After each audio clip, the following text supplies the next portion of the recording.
Galán caminaba a la presidencia y el crimen lo detuvo.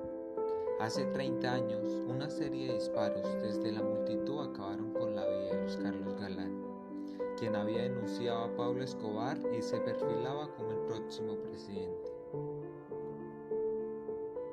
Luis Carlos Galán sabía que lo iban a matar. El atentado frustrado en su contra el 4 de agosto de 1989 en Medellín ya presagiaba un horizonte gris para el hombre que estaba a punto de ser elegido presidente. Y entonces, en medio de su campaña, la segunda que hacía tras haber sido vencido por Belisario Betancur, en un evento en Ibagué afirmó que si lo asesinaban había que mirar hacia el Tolima, en alusión a su opositor político Alberto Santofimio, quien a la postre fue condenado por el magnicidio. Galán había firmado el boleto de su muerte 7 años atrás. Corría marzo de 1982 cuando en medio de una manifestación en el Parque Berrío expulsó a Jairo Ortega y a Pablo Escobar de su campaña, argumentando que no podía tener a su lado personas que no tuvieran cómo explicar el origen de su dinero. Sospechaba de sus nexos con el narcotráfico, su compañero de lucha en el nuevo liberalismo. Rodrigo Lara lo acompañó en esas denuncias para frenar el poder de los narcos en el Congreso, y por ello también pagó con su vida el 28 de abril de 1989. Era un sujeto disciplinado, convencido de su deber con la patria, o uno indignado con su causa. Entonces, para 1989, otra vez estaba en la carrera presidencial. Su equipo le había sugerido evitar exponerse para preservar su vida, pero Galán seguía en actos públicos.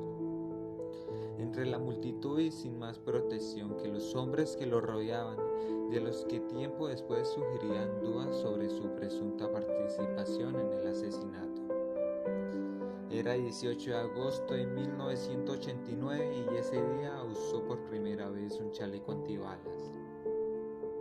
Su hijo Carlos Fernando tenía 12 años y fue quien le ajustó el abrigo antes de salir de su casa rumbo a un acto de campaña en Soacha. Llegó y la multitud no paraba de aclamarlo. Comenzó a caminar entre el tumulto, las personas lo tocaban, algunas bloqueaban su paso, subió a la tarima, sonaron los disparos y cayó al piso.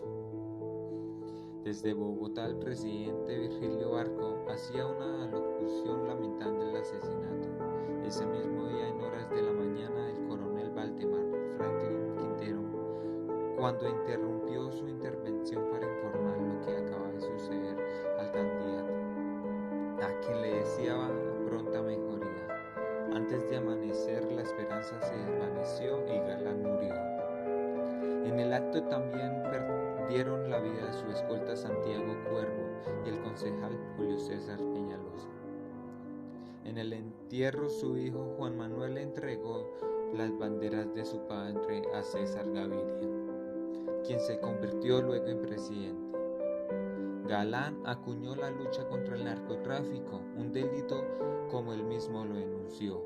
Había llegado hasta el Congreso el exdirector del DAS, Miguel Maza Márquez, el paramilitar Henry Pérez, el político Alberto Santofimio y los narcotraficantes Pablo Escobar y Gonzalo Rodríguez Gacha han sido señalados de participar en el crimen. Un asesinato que llevó a la cárcel durante 4 años a 3 falsos culpables y que dejó a un país en medio de la desesperanza y a una familia aguardando al padre que levantó el hogar.